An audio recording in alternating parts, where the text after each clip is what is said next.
Today's guest has done all the right moves over the past 8 years, from focused test marketing in the very beginning to growing Amazon and website sales to now selling in over 10,000 brick and mortar retail stores. And he's a great storyteller that I'm sure you're really going to enjoy. Are you looking for new ways to make your sales grow? You've tried other podcasts, but they don't seem to know. Harvest the growth potential of your product or service as we share stories and strategies that'll make your competitors nervous. Now, here's the host of the Harvest Growth Podcast, John LeClaire. Welcome back to the show. I'm really excited to be speaking with Kent Yoshimura today. He's the co-founder and CEO of a company called Neuro Gum and Mints. And we'll talk about exactly what their product and product line does. But it's really a cool technology, great product. And they've had a great run of success over the past several years as well. So we're going to dive deep on what's worked, what learnings they've had along the way. This is going to be a great interview you're going to want to pay attention to. But before we dive too deep in, Kent, I want to introduce you. Thanks for joining the show today. Yeah, likewise. I'm stoked to be here. So let's first talk about the product. So what is, we could say gum or mints or both, but what is Neuro Gum and Mints line? What do they do? So we are one of the only companies that innovated on just your standard breath freshening gum and mints to add functional benefits to them, so that when people are out and about, we always say we're trying to find that intersection of health and wellness and portability. So if instead of taking supplements in pill form and having to swallow those down first thing in the morning, or drinking coffee or energy drinks that are filled with sugar, why not put better for you ingredients in a format that you're already taking to freshen your breath and enhance your well-being? And how much are you able to deliver? So for us on the listeners like myself, or hearing your story, how much quantity of a functional ingredient can you put into a piece of gum, let's say? Yeah, so if you dive into our backstory a little bit, we're on iteration 28 of, or rather, it took us 28 iterations of our flagship product, primarily because flavor has to match up with the amount of effective ingredient dosages that you're delivering. And for us, that's why we're very specific in the type of products we create. We don't try to expand into, I don't know, like fish oils or something, for example, right? Where the flavor is not going to make sense, but rather into the energy and focus space, where there's only a specific amount of caffeine that you necessarily need to use alongside the adaptogens that we put into it, or calm and clarity, where low doses of vitamin D can enhance your mood without necessarily being destructive on the enjoyment profile. Yeah, and certainly some of those supplements can add negative flavors, right? So caffeine always has a bitterness. You have to mask those. Yeah. Like you're saying, there's levels of flavor. You can put in so much to be able to mask it and make it a palatable and delicious product as well. Can you talk a little bit about how you originally came up with the idea? Yeah. And I would say that's the hardest part. And I think that's why a lot of people don't do it, because the amount of flavor iterations that you have to do is pretty psychotic. But so Ryan and I are former athletes, and actually a lot of people within our company are athletes. But when I was training with the judo Olympic team out in Japan, the Imperial Guards out in Japan in judo, and then fighting in Thailand, a lot of the products that were available to me, and this is a decade ago, but supplements were not regulated. People were taking Red Bull and Monster and Rockstar as their main source of energy, or Adderall, being in the college scene. And I felt that all these available supplements were not necessarily the things that me trying to perform at my highest level would want to put in my body. And through that process, I was studying neuroscience in college, but using the clinical aspects that I was learning in neuroscience and diving into the field of nootropics, I was mixing these supplements in my room and taking them in pill form. And Ryan, who's my best friend and co-founder, he was captain of his cross-country and track team. But when he was 19, he got injured in a really bad snowboarding accident that left him paralyzed from the waist down. So I started providing him with these supplements to get him going. And between the two of us, we were on a scuba diving trip, and it's pretty cool because now we're doing a partnership with Patty. But that's launching in a few months. But on a scuba diving trip, we had these pills in a little baggie, and we were like, oh my God, this is such a bad look. How do we make this more like us, where we're traveling all the time? We want to share in this experience of health and wellness. And it became obvious to us that gum and mints was really this category that, no one was really diving into. And although it was going to take a little bit of work, we had the opportunity to change and educate people on, the buccal benefits of gum and mints, and the way that it absorbs faster, the ability, the portable elements, the cold compressed elements, all the things that make it so much better than supplements in like a standard, horse pill format. So yeah, and then we launched, and a lot of things happened.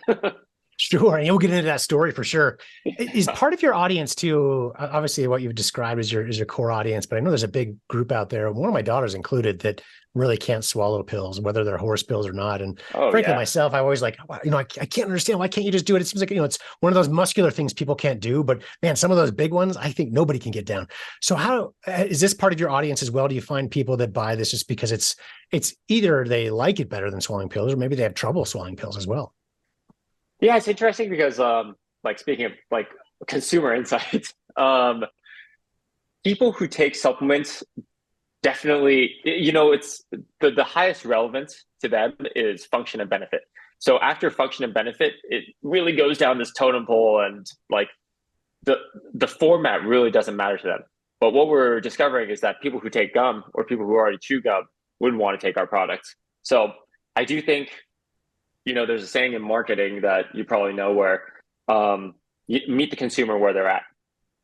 We're meeting the consumer who are already gum chewers and mint chewers where they're at by providing them with a better experience, more so than the person that's already a supplement taker that's taking all these different things and being like, hey, what if you could chew this instead? So I know that doesn't directly answer your question, but it is interesting to see the breakout between like consumer behavior and who's diving into our products. Yeah, it's really interesting. I think to think about, the journey of trying to convince people to buy from us, right? The easier we can make that journey, the more, if we play on similarities with products they're already using, consuming, et cetera, it makes it an easier journey to come over to our side. So that's a great way of describing that. Yeah. How did you originally launch? So I think it was 8 or so years ago. What was your first thing that you did now to get this actually into market? Yeah. What's crazy is, so I didn't know anything about business. I did children's branding with the Coffee Bean and Tea Leaf. So, illustrated a children's book and released their decaffeinated line, and then ended up working in music.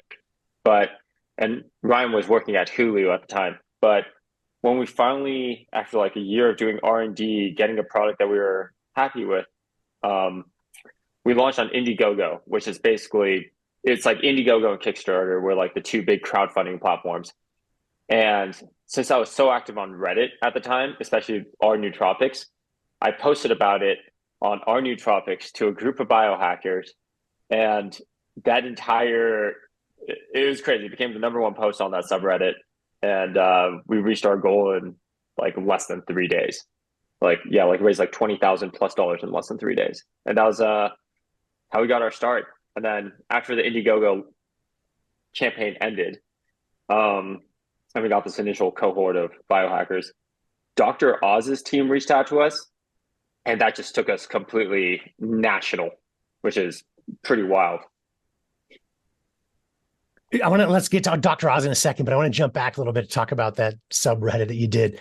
I think there's so many different ways to do that. It doesn't have to be through that platform necessarily, but it's finding that very specific niche or focused audience for any new product launch like this is going to be your pioneers, right? They're going to love it. They're going to buy it, and they're going to talk about it, right? And spread the word. And if you can get that starting point, kind of like light the fire from that point, and then you can spread to wider audiences and wider varieties from there. And it's kind of what you did. So then the next step is Dr. Oz. So let's talk about that. How did that change the trajectory of your business?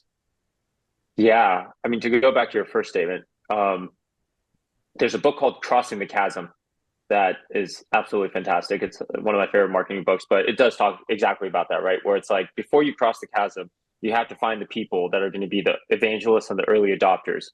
And then you have to jump into the mainstream, and everything changes. And I'm sure you know this, but like within the brand pyramid, you have your emotional attributes all the way down to your product attributes.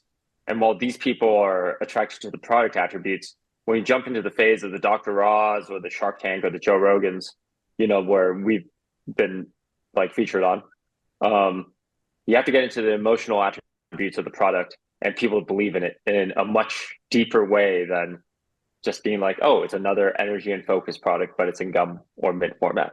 So what happened when we launched on Dr. Oz is entering the national framework of it was the craziest day of my phone number was the customer service line. So the number of phone calls I was getting because we sold out a product and people were just demanding it was absolutely insane. But also realizing that like the group of people that wanted to chew our products expanded out into the biohackers and realizing that, it's not necessarily the nootropic factors that people are interested in, but this energy and focus factor. So how do we continue to refine our product to provide that, not necessarily the product attribute, but like that benefit attribute as much as possible.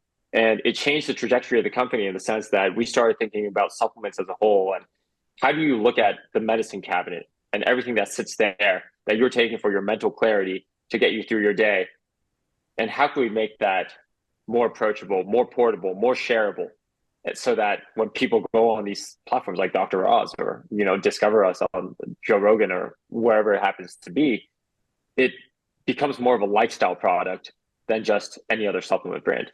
So it was the biggest learning we took from it was, and it's probably because Dr. Oz has an older audience, there was a lot of people that reached out to us saying that the gum stuck to their dentures. And although we were making our product for college kids, just because, that's what I developed it, we realized that our demographic actually skewed a little bit older and into this field where it's not kids that want 200 milligrams of caffeine blasted into their face, but people who want like nice sustained energy and not putting something called monster into their body, right? Like something that sounds for like 5-hour energy, like you're trapped in this jittery energy cycle for 5 hours. So approaching it from a more scientific and slightly more sophisticated angle. And how about today? Fast forward a little bit. So you've had those great successes in the very early days. What marketing is working right now? Strategies and tactics are really effective for you. Yeah, it's interesting because D2C still remains our biggest channel, although we're in about 15,000 points of retail, like 10,000 retail stores, ranging from like CVS, Meijer, Whole Foods, Erewhon, Walmart, and like many others, but Sprouts, Fresh Time. But retail is a totally different game because you have to convince the consumer on like, while they're, going and discovering products versus on D2C, it's a search and destroy if you're on a place like Amazon or being able to educate them in a much longer format. And one thing we're realizing that is working is breaking. It's going to be a slightly convoluted answer, but looking at it's not like the Wild West that was like 5 years ago, where in D2C you could just launch a lookalike campaign on Facebook, and because of like how their data was managed, you could find the best targeting. Now it's become like this broad-based game where you have to look at TikTok as TikTok KPIs as more along impressions. What is the CPM format? How much traffic are you actually driving, and how are you driving people into an educational funnel? How are you looking at D2C and like building credibility through Instagram and those platforms? How are you leveraging retail to build credibility? And it's really interesting. Like I feel like the consumer is just a lot smarter because they're bombarded by so many things nowadays, and you have to be able to capture them. And like I said earlier, you meet them where their needs are. And at the end of the day, marketing is all about relevance. So how do you build relevance in the best way possible? Yeah, well said. And I think the credibility side I would add to it, I think is one big difference today versus, 5, 10, or more Oh my years God. ago, for Yeah. sure. People, they don't trust a lot. So they want to verify, right? So they get excited by a marketing message they might see online, but they're got to be able to verify and see some credibility. And that's where testimonials can come in, and user generated content, really sharing your story, for sure. When you see One of things like Temu and Hmm. Alibaba, like, all these, like, or Shein even, like these marketplaces from China that are selling incredibly cheap, low quality products, and they're like saturating the entire marketplace. How do you stand out as a quote unquote and we're a little difficult because like we're a premium product, but we're still government, so we're kind of cheap. We're not like a supplement that's charging like $150, which is also BS in my opinion. But how do you convince people that you are a premium level product that delivers on all of these things that you're saying, but you're not necessarily this cheap, like crappy little product that was put together in someone's garage?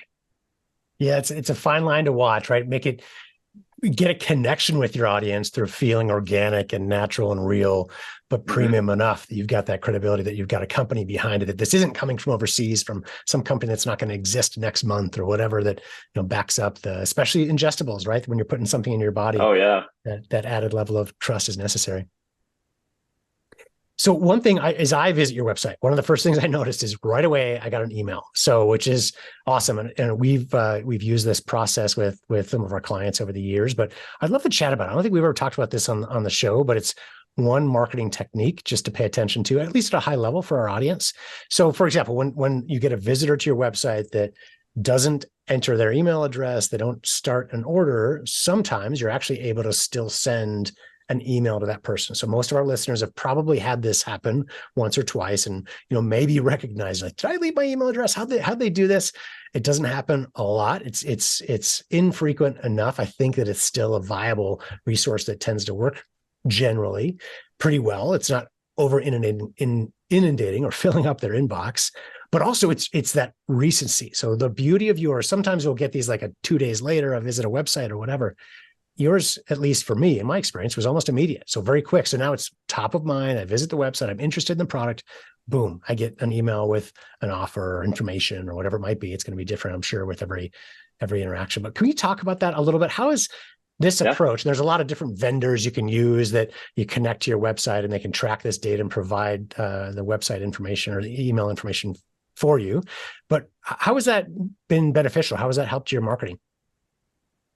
If you think about abandoned cart on checkout and how effective that is, the service that we use is called retention.com. But taking that mentality and psychology of the abandoned cart, where someone is already interested in your product, it is relevant to them, but it requires that extra push to get them to the edge to be able to purchase or even try it, is a constant tug of war, right?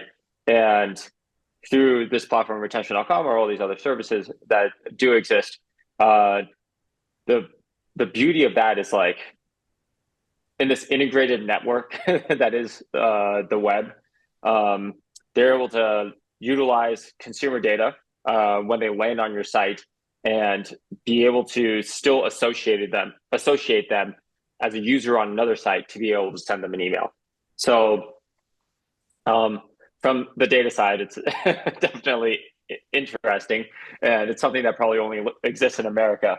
But it plays upon that psychology of the abandoned cart, and really pushing that consumer over the edge, over the fold, on at least getting to understand your product a little bit more, which is most of the time what it takes. And it's similar to, most of our audience is probably familiar with retargeting, right? So you visit a website and you can retarget through Google, through Facebook and other platforms. You might see an ad popping up on a website or on Facebook or whatever down the road. Very similar, except this is now a direct connection. And the nice thing is now, the big difference is you own that email address. So with retargeting, if let's say we use Facebook for retargeting, they own the contact, right? So we have no idea who they're reaching out to unless they buy from us or unless they give us a contact. This is a source that's very different, operates on similar principles, but now you own that name, that customer, as long as they stay on your email list. So it can be very powerful. So I do encourage our audience that if you're not doing that already, it's something to check out for sure for your business. If you already have existing sales, existing traffic on your website, and want to boost your conversion rates, you can reach out to us and talk more, of course, with any questions. So what's next, Kent, in your growth plan? So retail is pretty crazy, and if you could unlock the velocities at retail, it can change your business overnight. And so right now we're looking for a head of commercial that's ideally able to build that intersection between, or will live within that intersection between marketing and sales. And that person also has to exist within that intersection of marketing and e-commerce, right? So now it's really just finding that alignment across all of our departments and through these like cross-departmental functions, build velocity in the most effective way possible. Also, like speaking of retargeting people, I think an interesting thing that we've been testing out is like looking at consumer insights in a much more novel way. So Amazon makes up a pretty big portion of our business, maybe like 50%. And, we sell thousands and thousands of units on there every single month. But one thing that we have been able to do in the black boxes of, social media, like Meta ads, Google, or the black boxes of Amazon, is figure out means of cross-indexing addresses and customers in novel ways.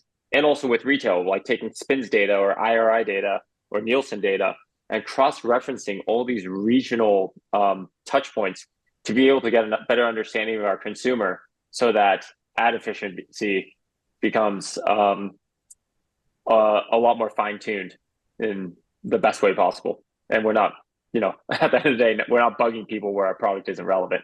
So really just playing around with all these things, getting an understanding of the customer, what they want, and then meeting them where they are. I think it's funny that, Facebook a couple of years ago made significant changes to try to remove some privacy, or give privacy, I guess, right? Remove access to their data. At the end of the day, it makes it a worse experience for the customer. As you kind of alluded to, it's like, we want to be, we're going to get marketed to no matter what, right? So I'd rather get marketed to stuff that is of interest to me, that fits my, who I am and what my interests are, than kind of a scatter shot where I'm getting random things or whatever. And luckily, a lot of that's still available. There's still ways around it to, to find that targeted consumer. But it's interesting. These platforms are trying to, as much as they can, get rid of that, which ultimately hurts their customer. Like, I get it, and I don't want my data just floating around everywhere. And then like people but it is interesting from a consumer level, where if I am surfing the internet or like online, I want a personalized experience like anything else in my life, to a certain degree, at least, Yeah, absolutely. We enjoy marketing. If you market or sell to me something that I want, it's a positive process, right? The only time we have bad taste in our mouth from selling or the marketing process is if it's something that's not a fit for us. So it's finding that intersection. You have to do it well. And that's where marketing is so beautiful. Like, well done marketing is, everyone enjoys it. Like, it is a beautiful thing. And it's unfortunate because like back in the day, like marketing can also be used, like marketing and propaganda are basically exactly the same thing, So like it can be used in ways that are absolutely disruptive. And as long as you could find, like, again, I keep using this word, but relevancy points, and create a product that actually benefits people, and find them where they're looking for their needs, then it's, I think it's all positive. Absolutely. Well, Ken, this has been a great interview. Is there anything I didn't ask you that you think could be helpful for our audience? Yeah, I mean, I think there's a lot of people that are starting up and they're trying to like invest and look into D2C and ads. And I think what's most in this, what we're figuring out and what really worked early on is, in this day and age where you're inundated with so much junk, like across the board, and you're on the doom scroll, how are you capturing people's attentions in the best way possible? And going back to the element of credibility, I do think like layers of showing yourself, your personality, and like, for myself, for Neuro, it's like, we're very founder forward. So Ryan and I are at the front lines of everything, and we make sure that people understand who we are, where the product comes from. I think those things are super, super important. And I think if, you or your listeners look into anything we do, they'll find that a little bit of us is embedded into every content of Neuro that's out there. So, yeah, I think that's the beautiful part of the evolving marketplace of D2C. Couldn't agree more. And I do encourage our audience, you can see some of the content that Kent and his team has put together at neurogum, Neuro, gum.com. You can see their whole line of products, but also see a lot of the content and just see it's fantastic, and test the process out. See if you get an email coming through automatically afterwards. It's not a perfect science. Sometimes it works, sometimes it doesn't, but when it does, it can be very powerful. But more importantly, definitely check out the product. Kent, I'm amazed with what you've done in a relatively short period of time. This has been a fantastic interview. Great story you've shared. So thanks so much for your time. Thanks, man. Yeah, likewise. Did you know you can meet with a member of my team absolutely free for a 30-minute strategy consultation? We've launched and grown hundreds of products since 2007 and learned some of our strategies while growing OxyClean back in the Billy Mays days. We're here to help, so please go to harvestgrowth.com and set up a call if you'd like to discuss further.